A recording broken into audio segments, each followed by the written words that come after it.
Badan Kehormatan DPRD Banjarmasin dinilai kada transparan pada penindakan kasus pelanggaran tata tertib Wan Kode Etik dari Wakil Rakyat yang berada di gedung DPRD Banjarmasin.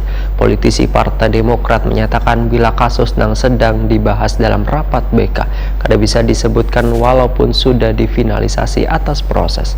Pemirsa, berikut kabar yang selengkapnya.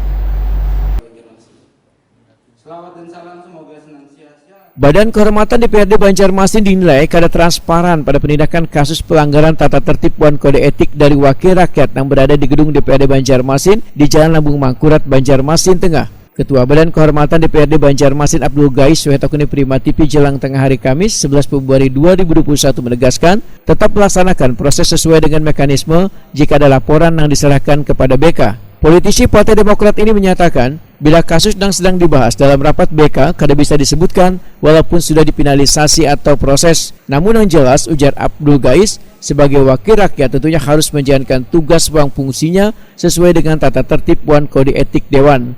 Bila melakukan pelanggaran, maka akan diproses mulai dari teguran tertulis.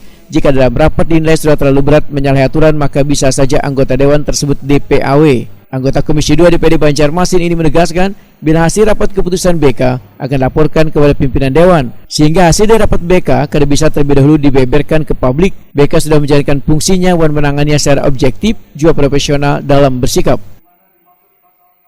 Kita tetap menjalankan proses ya, apa yang menjadi laporan-laporan BK kita akan tindak lanjuti sesuai dengan mekanisme yang ada. Nah, jadi kita juga tetap melaksanakan sampai hari ini pun kita masih melaksanakan itu. Nah, nanti kalau sudah finalisasi dan sudah kami selesaikan sebagai mekanisme, kami akan laporkan ke pimpinan apa yang telah kami laksanakan, apa yang menjadi keputusan kehormatan. Kalau dalam tatib di dalam aturan kita kan ya itu kan dari teguran ringan, teguran tertulis, ya teguran lisan tertulis dan PAW, itu aja 3 yang. Abdul Gais menambahkan, sejumlah laporan yang diproses dari Badan Kehormatan adalah yang berkaitan dengan adanya dugaan pelanggaran tata tertib Wan Kode Etik DPRD.